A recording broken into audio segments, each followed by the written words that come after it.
धर्म प्रेमी बंधुओं, श्रद्धा मूर्ति देवियों एवं प्यारे बच्चों, एक व्यक्ति एक संत के पास गया। उन्होंने कहा, महाराज जी, इस दुनिया में रहना बड़ा कठिन है। अच्छा करो तो भी लोग निंदा करने लगते हैं, लोग गलत करते हैं उनकी प्रशंसा भी करने लगते हैं। कोई गाली देता है, कोई अच्छा कहता है, कोई कुछ करता है, कोई कुछ कहता है। बड़ा कठिन है, कैसे रहा जाए? ऐसा कोई उपाय बताया जाए कि लोग अच्छा कहें, बुरा कहें, निंदा करें, प्रशंसा करें, मान करें, अपमान करें। ऐसी परिस्थिति में भी हम निपट सकें, प्रसन्न रह सकें। परिवार है, अच्छा भी करो तो भी परिवार के सभी लोग प्रसन्न नहीं रहते हैं, समाज के लोग प्रसन्न नहीं रहते हैं, गांव के लोग प्रसन्न नहीं रहते हैं। क्या किया जाए? महात्मा ने कहा कि ऐसा है, एक काम करो, यहाँ से 1 किलोमीटर दूर एक संत की समाधि है, वहां चले जाओ और जितनी गाली दे सको उतनी गाली दो, जितना उसका अपमान कर सको अपमान करो, खूब 1 घंटे तक कह के आना।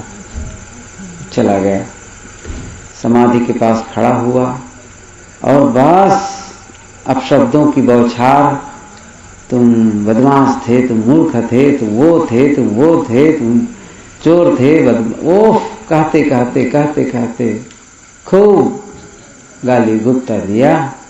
1 घंटा बीता, लौट करके आया। ध्यान दीजिए, महात्मा ने पूछा कि गाली दे आए, डांट आए, अपमान कराए? हाँ, 1 घंटे तक खूब कहा। उन्होंने कहा कि कोई जवाब मिला? कहा कि महाराज जी, वो तो मुर्दा है, समाधि है, वहां से जवाब क्या मिलेगा? अच्छा कोई बात नहीं, कल आना इसी समय। कल आना तो बाजार से कुछ फूलमाला ले आना, अगरबत्ती ले आना। कहे ठीक है। समय से फिर उपस्थित हुए। जब उपस्थित हुए तो कहा कि जाओ फिर वहीं समाधि के पास जाओ और आज आरती वंदन करना, अगरबत्ती जला देना, फुलहार अर्पित कर देना, पुष्प अर्पित कर देना, खूब प्रशंसा करना। तुमसे बढ़कर कोई नहीं है, बहुत अच्छे थे वो, बहुत कहना। गया और खूब 1 घंटे तक उनकी प्रशंसा करते रहे। लौट करके महात्मा के पास आए। महात्मा ने पूछा, कराए आरती वंदन प्रशंसा कराए? क्या? हाँ खूब। कोई जवाब मिला? महाराज कल ही कह दिया था, वो मुर्दा है, वो समाधि है, कब्र है, वहां से क्या जवाब मिलेगा? महात्मा ने कहा, बस यही सीख है। संसार में रहने के लिए तुम्हें भी मुर्दा बनना पड़ेगा। तुम भी इसी प्रकार से जीवन बना लो, सह लो। सहना हमारा काम है। पूज्य गुरुदेव जी की एक पंक्ति है, सहना हमारा काम है। नहीं सहोगे, उलझोगे, लड़ोगे। ये सोचो, ये जीवन मिला है, लड़ लड़ के जीना अच्छा है कि प्रेम से रहना अच्छा है? उत्तर मिलेगा, प्रेम से रहना अच्छा। और प्रेम कब पनपेगा? जब सहोगे। सहाने की चेष्टा न करो, सहो। सहनशीलता सर्वोपरि सद्गुण है। सहनशीलता। हम सहते नहीं हैं, इसलिए लोगों को डांटते हैं, लोगों पर क्रोध करते हैं, दूसरे का अपमान करते हैं, दूसरे के हक को छीनते हैं। कौन सा सुखी जीवन जिएंगे? यदि हम सुख चाहते हैं तो दूसरों को दुख देना बंद कर दें। मैं समझता हूं इससे बड़ा भजन नहीं होगा। कल गुरुदेव जी कह रहे थे, भजन की कसौटी क्या है, धर्म की कसौटी क्या है, साधना की कसौटी क्या है, और मैं कह सकता हूं मनुष्यता की कसौटी क्या है। कितनी माला आप जपते हैं 24 घंटा में, ये धर्म की कसौटी नहीं है। 108 जपते हैं कि 1000 8 जपते हैं कि 1 लाख 8 जपते हैं कितना आप माला फेरते हैं, इस वो धर्म की कसौटी नहीं है। कितना जप करते हैं, ये भी कसौटी नहीं। किस भगवान को मानते हैं, ये कोई धर्म की कसौटी है। आप धनुर्धारी को मानते हैं, आप त्रिशूलधारी को मानते हैं कि बंसीधारी को मानते हैं कि कंबलधारी को मानते हैं, सगुण को मानते हैं कि निर्गुण को मानते हैं। क्या सगुण मान लिया तो आप धार्मिक हो गए और निर्गुण मान लिया तो आप धार्मिक हो गए? कोई अब मस्जिद में जाता हो तो धार्मिक कहलाएगा, अब मंदिर में जाता हो तो धार्मिक कहलाएगा। गंगा स्नान करके आ गए तो धार्मिक हो गए, अब गंगा नहीं नहाए तो अधार्मिक कहलाएंगे। ये धर्म की कसौटी नहीं है। साधु का वेश धारण कर लिए तो धार्मिक हो गए, कौन कहता है? ये धर्म की कसौटी नहीं है। धर्म की कसौटी है, भजन की कसौटी है, हमारा मन कितना पवित्र है, मन कितना निर्मल है। मन में क्रोध के वेग, लोभ और मोह के वेग अकेले में बैठ करके हमारे अंदर बेचैनी रहती है कि हम आनंदित रहते हैं। सोचो इस बात को।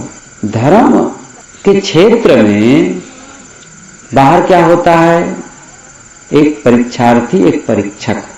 परीक्षा देता है विद्यार्थी, पेपर जमा कर देता है, परीक्षक ले जाता है, जांचता है, कितना नंबर मिला ये बाद में बताता है। अलग अलग होते हैं दोनों, लेकिन धार्मिक क्षेत्र में स्वयं परीक्षक, स्वयं परीक्षार्थी, स्वयं को नंबर देना है। नंबर देने वाला कोई नहीं है ऊपर नीचे। न समाज नंबर देगा, न भगवान नंबर देगा, आपको खुद नंबर देना है। ये देखना है गत वर्ष मेरे अंदर जो क्रोध के वेग थे, काम की लालसा थी, वस्तुओं को देख करके मेरे मन में आकर्षण होता था, वो घटा कि नहीं घटा? वही है। क्या मतलब निकला? इतने दिन से साधना कर रहे हो, साधु संगत कर रहे हो, लोगों के बीच बैठते हो, सद्ग्रंथ अध्ययन करते हो, तमाम धार्मिक कृत्य भी करते हो, फिर भी वही मलिनता, फिर भी वही मन में खीज, बच्चों से लड़ना, परिवार वालों से लड़ना, समाज से लड़ना, थोड़ी थोड़ी बातों में लोग झिक झिक करते रहना। कौन सा जीवन है? उलझन नहीं घटा, शांति नहीं आए मन में, कौन धार्मिक है? केवल बहाना बनाने से काम नहीं बनेगा और बाह्य दिखावा करने से काम नहीं बनेगा।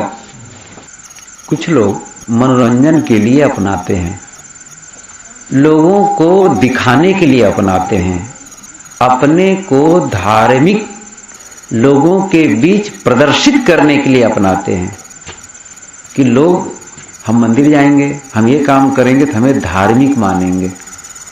वस्तुतः भजन और धर्म मनोरंजन के लिए नहीं, दिखावा के लिए नहीं, आत्मरंजन के लिए होना चाहिए। अपने मन में संतुष्टि होए, मन की मलिनता घटे।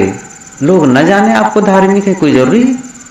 न माला पहने, न साधु का कपड़ा पहने, न और कुछ करें, लेकिन भीतर ऐसा कृत्य हो, ऐसा हम जीवन में ऐसा जीवन बर्ताव करें कि भीतर से पूरा संतुष्ट हो जाए। असली धर्म का उद्घाटन तब होगा। इसलिए हमें सहनशील होना पड़ेगा, सर्वत्र सहनशील, सबसे सहना, परिवार से, समाज से, बड़ों से, छोटों से, अदना जीव से भी सहना होगा। नहीं सहेंगे तो दुखी बने रहेंगे। सर्वत्र हमें सहना है, अपने मन को मारना है, तभी हमारा जीवन संतुष्ट होगा और हम सच्चे अर्थों में धार्मिक होंगे और सच्चे अर्थ में हम मनुष्य कहलाएंगे।